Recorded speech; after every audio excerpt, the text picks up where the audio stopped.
Sebelumnya perkenalkan, nama saya Jia Nurul Grevita dengan NIM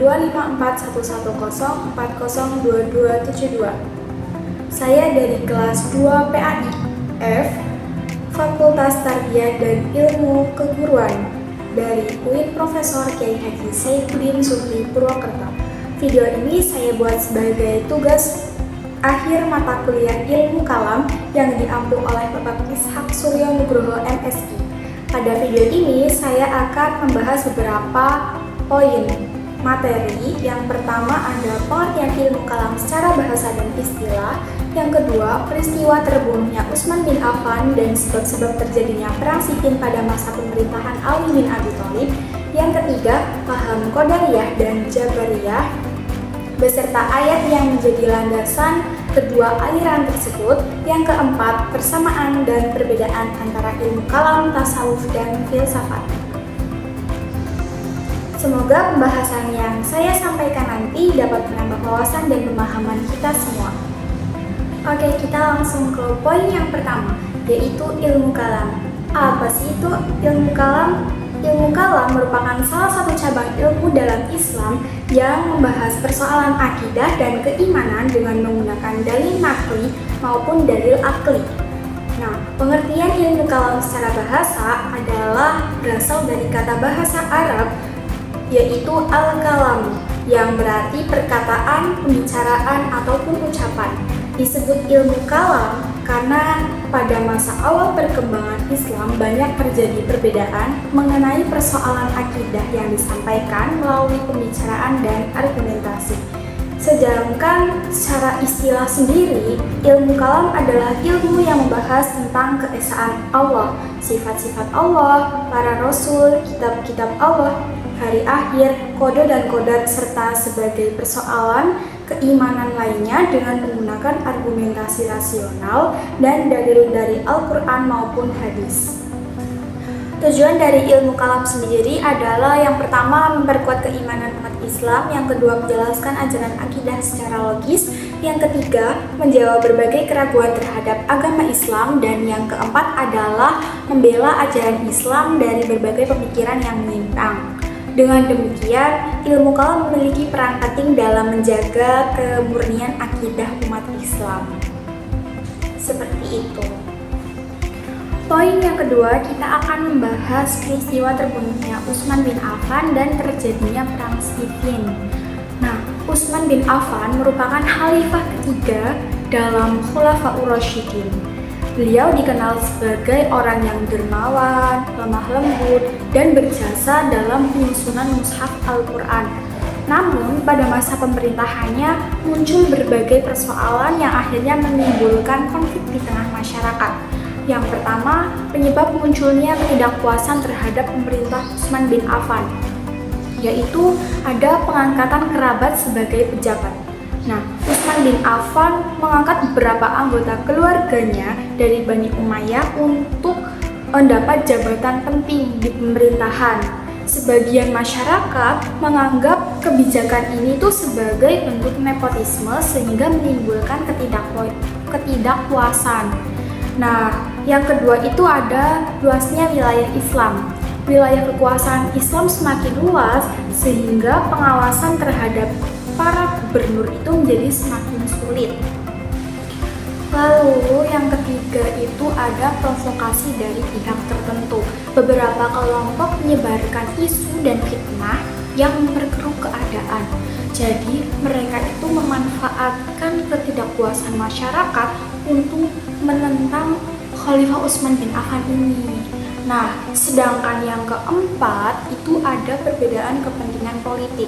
Jadi banyak kelompok memiliki kepentingan yang berbeda sehingga persatuan umat Islam ini menjadi melemah seperti itu. Nah, setelah kita mengetahui penyebab munculnya persoalan terhadap Khalifah Utsman bin Affan, sekarang kita akan membahas mengenai peristiwa terbunuhnya Utsman bin Affan. Nah, peristiwa terbunuhnya Utsman bin Affan ini awalnya ada sekelompok pemberontak dari Mesir, Kufah, Basrah datang ke Madinah untuk menyampaikan tuntutan kepada Khalifah. Awalnya Utsman bin Affan berusaha menyelesaikan persoalan dengan damai. Namun, para pemberontak akhirnya mengepung rumah beliau dalam beberapa hari dalam keadaan sedang membaca Al-Quran. Utsman bin Affan dibunuh oleh para pemberontak pada tahun 656 Masehi. Wafatnya Utsman bin Affan ini menjadi salah satu peristiwa yang sangat menyedihkan dalam sejarah Islam karena menyebabkan munculnya perpecahan di kalangan umat Islam. Nah, setelah tadi Khalifah Utsman bin Affan ini wafat, lalu ada pengangkatan khalifah baru. Siapa sih yang menjadi khalifah setelah Utsman bin Affan? Yaitu ada pengangkatan Ali bin Abi Thalib sebagai khalifah. Setelah wafatnya Utsman bin Affan, para sahabat ini membaiat Ali bin Abi Thalib sebagai khalifah keempat. Nah, Ali ini menerima amanah tersebut dalam situasi yang sangat sulit karena kondisi politik pada saat itu tidak stabil dan yang namanya dapat memunculkan perang. Nah, setelah tadi penyebab-penyebab itulah akhirnya terjadinya perang Siffin. Nah, jalannya perang Siffin ini yang pertama itu karena kedua pasukan bertemu di daerah Siffin yang terletak di dekat Sungai Efrat. Nah, terus pertempuran ini berlangsung cukup lama dan menyebabkan banyak sekali korban. Ketika pasukan Muawiyah ini mulai terdesak, mereka ini mengangkat mushaf Al-Quran sebagai tanda mengajak berdamai dan melakukan tahkim atau arbitrase. Nah, akhirnya mereka ini berhenti itu perangnya karena si pasukan dari si Muawiyah ini melakukan tahkim atau arbitrase. Lalu dampak dari perang Siffin ini apa sih? Perang Siffin ini membawa beberapa dampak, yaitu yang pertama terjadinya perpecahan umat Islam karena terbelah menjadi golongan Ali bin Abi Thalib dan golongan Muawiyah. Yang kedua, munculnya kelompok Khawarij. Yang ketiga, itu melemahnya persatuan kaum muslimin. Dan yang terakhir itu menjadi awal munculnya berbagai aliran dari ilmu kalam. Jadi seperti itu. Selanjutnya kita masuk nih ke poin yang ketiga, yaitu Qadariyah dan Jabariyah. Nah, dalam perkembangan ilmu kalam muncul beberapa aliran pemikiran, di antaranya itu ada Qadariyah dan ada Jabariyah. Nah, kita akan membahas yang pertama dulu nih, ada Qadariyah. Apa sih Qadariyah itu? Qadariyah itu adalah aliran yang berpendapat bahwa manusia memiliki kebebasan dan kemampuan untuk menentukan perbuatannya sendiri. Menurut aliran ini, manusia itu bertanggung jawab atas segala tindakan yang dilakukannya. Ciri-ciri Qadariyah itu apa sih? Yang pertama itu mengakui adanya kebebasan manusia. Yang kedua, manusia ini bertanggung jawab atas perbuatannya sendiri. Nah, yang ketiga ini menekankan pentingnya usaha manusia. Intinya itu bahwa usaha manusia, perbuatan manusia itu ya ditanggung oleh dirinya sendiri, seperti itu. Jadi ada dari Al-Quran dalam Quran surat Ar-Rod ayat 11 yang berbunyi Bismillahirrahmanirrahim, Innallaha la yughayyiru ma biqaumin hatta yughayyiru ma bi anfusihim.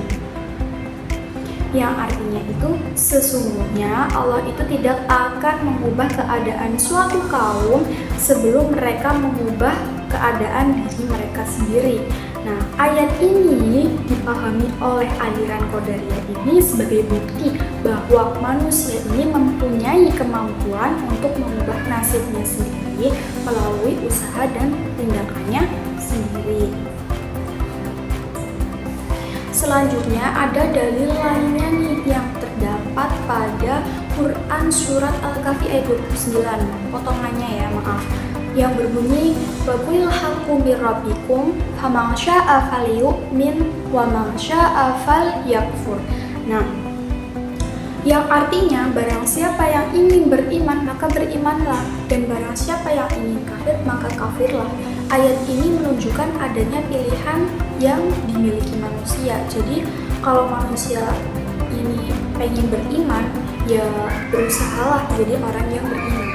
Tapi kalau manusia ini pengen jadi orang yang kafir, ya udah berusaha jadilah orang yang kafir.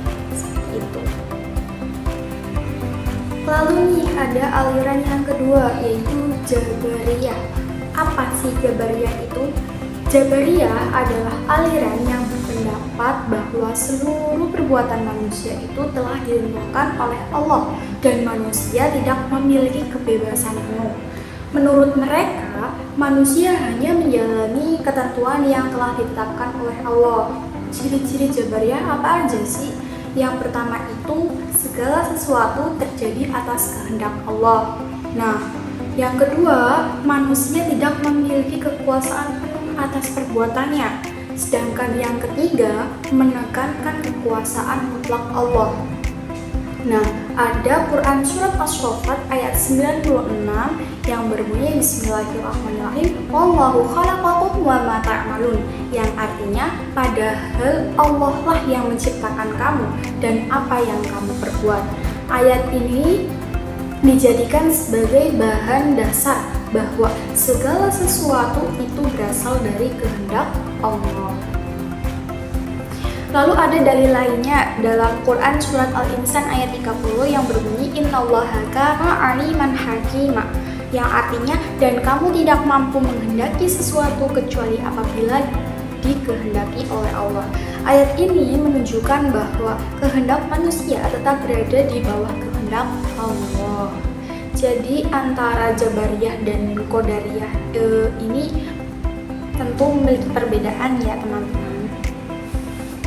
Qadariyah ini berpendapat bahwa manusia memiliki kebebasan dalam bertindak, sedangkan Jabariyah ini berpendapat bahwa manusia sepenuhnya berada di bawah kekuasaan Allah. Dalam ajaran Islam yang dianut mayoritas umat Islam, kedua pandangan tersebut dipahami secara seimbang, yaitu manusia memiliki usaha dan pilihan, namun semuanya tetap berada dalam kehendak Allah. Oke baik, selanjutnya kita akan menuju ke poin yang terakhir, yaitu poin yang keempat. Poin yang keempat yaitu persamaan dan perbedaan ilmu kalam, tasawuf, dan filsafat. Kira-kira apa ya? Nah, ketiga disiplin ilmu ini sama-sama berkembang dalam tradisi keilmuan Islam. Kita akan membahas persamaannya terlebih dahulu. Persamaannya, yang pertama, sama-sama membahas tentang ketuhanan. Ilmu kalam, tasawuf, dan filsafat sama-sama membahas hubungan manusia dengan Tuhan. Yang kedua, sama-sama bertujuan mencari kebenaran. Jadi ketiganya antara ilmu kalam, tasawuf, dan filsafat itu berusaha membantu manusia untuk memahami hakikat kehidupan dan mendekatkan diri kepada Allah. Yang ketiga, sama-sama berkembang dalam peradaban Islam. Jadi ketiga ilmu ini, ilmu kalam, tasawuf, dan filsafat memiliki kontribusi besar terhadap perkembangan pemikiran Islam. Setelah tadi kita membahas persamaan, sekarang kita tinggal membahas perbedaan. Perbedaan antara ilmu kalam, tasawuf, filsafat. Kira-kira apa ya? Sekarang kita ke ilmu kalam terlebih dahulu. Kalau ilmu kalam ini fokus utamanya ini adalah akidah dan keimanan. Metode yang digunakan ilmu kalam adalah dalil Al-Quran, hadis, dan argumentasi rasional. Tujuannya adalah untuk memperkuat keyakinan umat Islam. Itu kalau ilmu kalam. Kalau tasawuf ini lebih berfokus pada penyucian jiwa dan pembentukan akhlak. Metode yang digunakan adalah ibadah, zikir, muhasabah, dan pendekatan spiritual. Tujuannya itu untuk mendekatkan diri kepada Allah serta memperoleh ketenangan batin. Sedangkan filsafat ini berfokus pada penggunaan akal dan pemikiran logis untuk memahami hakikat kehidupan. Nah, metode yang digunakan filsafat apa sih? Metode yang digunakan adalah analisis rasional dan berpikir kritis. Tujuannya adalah untuk mencari kebenaran melalui pendekatan intelektual. Jadi, bisa disimpulkan kalau ilmu kalam itu fokus utamanya akidah dan keimanan, kalau tasawuf ini fokus utamanya penyucian jiwa dan pembentukan akhlak, kalau filsafat ini pada penggunaan akal dan pemikiran logis. Kalau metodenya itu, kalau ilmu kalam itu yang digunakan adalah dari Al-Quran, hadis, dan argumentasi rasional. Kalau tasawuf itu ibadah, zikir, muhasabah, dan pendekatan spiritual. Sedangkan kalau filsafat itu analisis rasional dan berpikir kritis. Kalau tujuannya, kalau ilmu kalam itu keyakinan, memperkuat keyakinan. Kalau tasawuf itu untuk mendekatkan diri, untuk memperoleh ketenangan batin. Kalau filsafat itu untuk mencari kebenaran melalui pendekatan intelektual. Itu.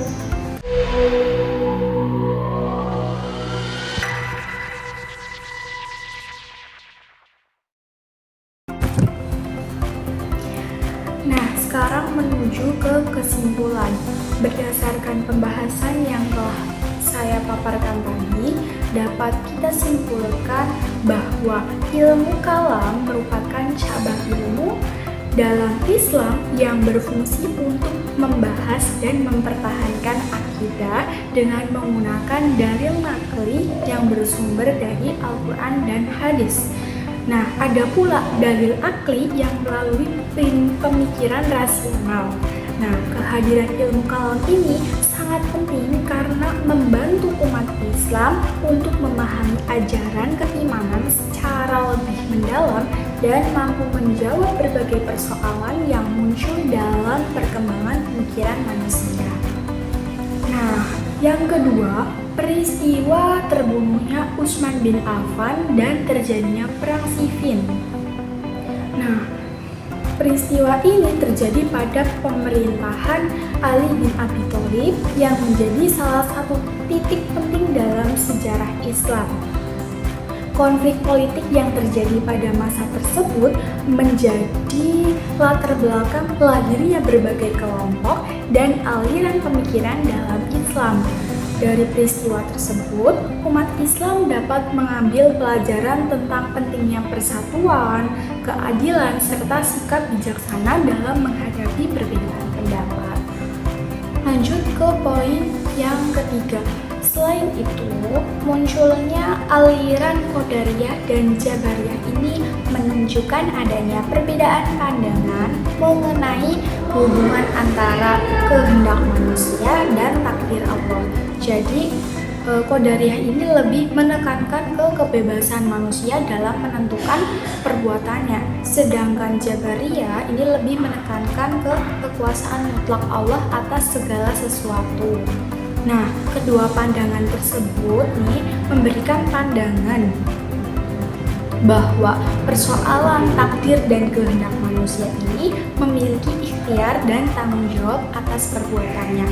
Namun, semua itu tergantung tetap berada pada kekuasaan dan kehendak Allah. Selanjutnya ke poin yang keempat itu, ilmu kalam, tasawuf, dan filsafat merupakan tiga disiplin ilmu yang memiliki tujuan yang sama, yaitu mencari kebenaran dan mendekatkan manusia kepada Allah. Meskipun demikian, ketiganya memiliki fokus dan metode yang berbeda. Ilmu kalam ini fokusnya pada penguatan akidah, tasawuf ini lebih menekankan ke penyucian jiwa dan pembinaan akidah. Terus ada filsafat ini lebih ke mengutamakan penggunaan akal dan pemikiran rasional dalam memahami hakikat kehidupan. Nah, perbedaan tersebut justru menunjukkan bahwa kekayaan khazanah intelektual dalam perbedaan Islam. Seperti ini perbedaan. Demikian yang dapat saya sampaikan. Meski banyak kurangnya, saya mohon maaf yang sebesar-besarnya. Sekian, terima kasih. Wassalamualaikum warahmatullahi wabarakatuh.